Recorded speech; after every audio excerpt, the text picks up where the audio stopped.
नमस्ते प्यारे बच्चों। चलिए सोने से पहले एक बहुत ही प्यारी सी कहानी सुनते हैं। एक समय की बात है। विक्रमगढ़ नाम का एक बहुत बहुत बड़ा और हरा भरा जंगल था। और उस खूबसूरत जंगल में ना तरह तरह के जानवर मिलजुल कर खुशी खुशी रहते थे। उसी जंगल में एक बहुत ही बड़ा और ताकतवर शेर अपनी शेरनी के साथ एक बड़ी सी आरामदायक गुफा में रहता था। और ठीक पास में ही एक ऊंचे से पेड़ की डाली पर एक छोटा सा बंदर परिवार भी रहता था। अब देखो, बंदर का जो परिवार था ना, वो थोड़ा परेशान था क्योंकि ठंड और बारिश का मौसम आने वाला था और उन्हें अपने नन्हे से बच्चे के लिए एक गर्म और सुरक्षित घर चाहिए था जहां वो तूफान से बच सके। लेकिन फिर पता है क्या हुआ? एक दिन शेर और शेरनी ने कुछ महीनों के लिए जंगल से बहुत दूर अपने परिवार वालों से मिलने जाने का फैसला किया। तो जैसे ही शेर जंगल से दूर गया ना, हमारे चालाक बंदर को एक बहुत अच्छा मौका मिल गया। और बस बंदर का पूरा परिवार चुपके से धीरे धीरे शेर की उस गर्म और खाली गुफा में रहने चला गया। वाह, कितना मजा आया होगा। और पता है, जब से शेर गया था पूरा जंगल ही बदल गया था। सब जानवर इतने खुश थे। पक्षी प्यारे प्यारे गीत गाते, खरगोश बिना डरे यहाँ वहाँ कूदते और सारे जानवर मिलकर खेलते और नाचते गाते थे। सब कुछ बहुत अच्छा चल रहा था, पर फिर एक सुबह एक दोस्त एक थोड़ी डरावनी खबर लेकर आया। एक कौवा दोस्त था।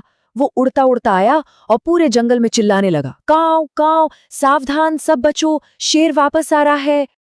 अब सोचो, जब शेर अपने घर वापस आएगा तो बेचारा छोटा बंदर परिवार क्या करेगा?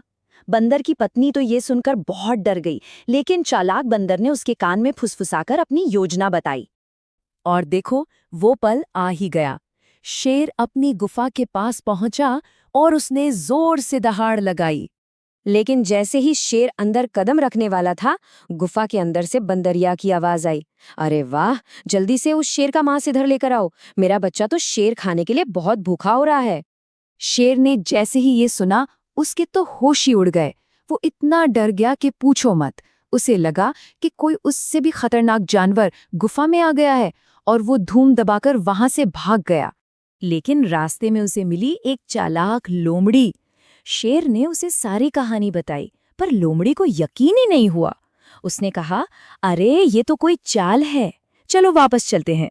और शेर को हिम्मत देने के लिए दोनों ने अपनी पूंछ एक दूसरे से बांध ली।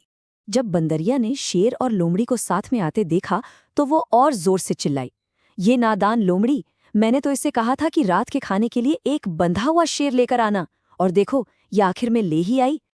बस ये सुनना था कि शेर के तो पैरों तले जमीन खिसक गई। उसे लगा लोमड़ी ने उसे फंसा दिया है। वो इतनी तेजी से भागा कि बेचारी लोमड़ी भी उसके साथ घिसटती चली गई। और इस बार शेर इतना डरा कि वो फिर कभी भी उस जंगल में वापस नहीं आया। बंदर का परिवार उसी आरामदायक गुफा में खुशी खुशी रहने लगा और जंगल के सारे जानवर हमेशा के लिए सुरक्षित हो गए। तो देखा, इस कहानी से हमें क्या पता चलता है? यही कि एक चालाक दिमाग सबसे बड़ी ताकत होता है। तो ये थी हमारी आज की कहानी। अब आंखें बंद कर लीजिए और आराम से सो जाइए। शुभ रात्रि।